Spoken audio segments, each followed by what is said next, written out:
That's what you call a professional away performance. Let's get into it.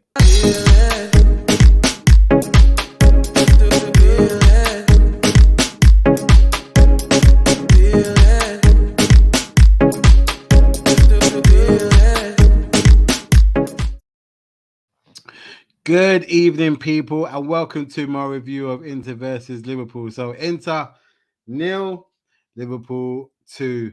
Lovely performance by the lads. This is a real professional performance. So let's get into the team. So we had Alisson, Trent, Kante, Van Dijk, Robertson at the back.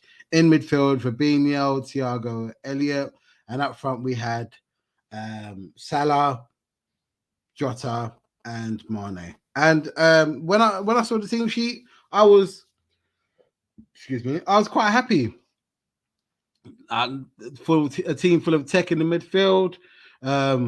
Mane back, hopefully back to his firing self. Jota been scoring goals.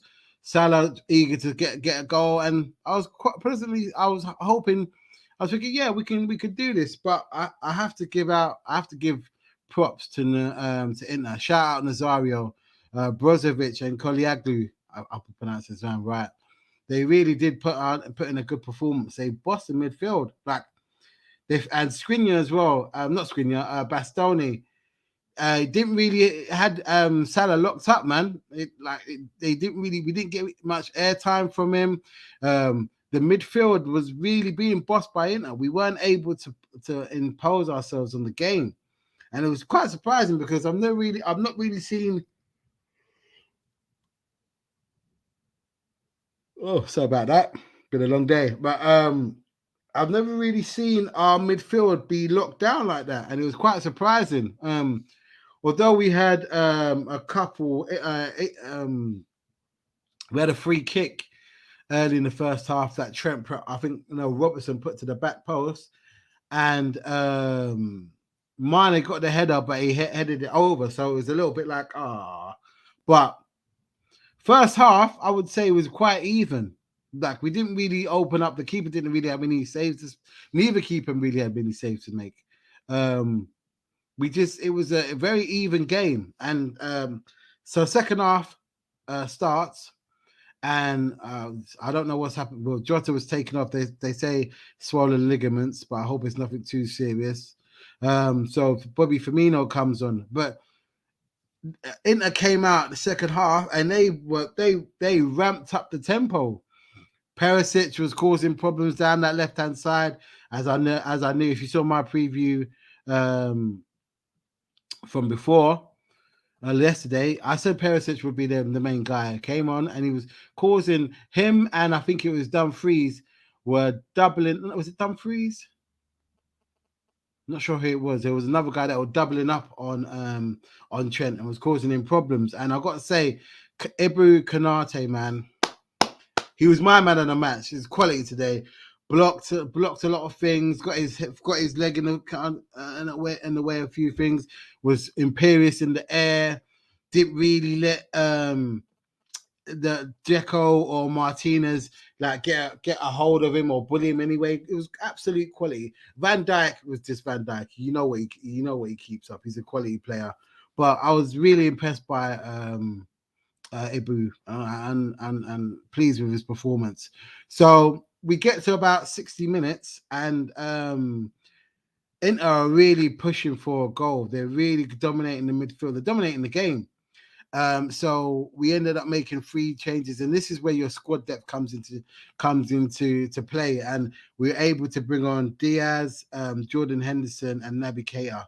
And now I know that I've give Jordan Henderson some slander in terms of me not being happy with the way he's been playing recently. But he came in along with Naby Keita, and they just wrestled the momentum away from Inter in terms of taking hold of the midfield. Short, sharp, quick passes, creating triangles, creating and taking the steam out of the game and kind of making the crowd lose their energy. And it was really good to see because I think it was 73 minutes, we get a corner from Naby's good play, and Naby and Trent's going to play, and Robertson whips in.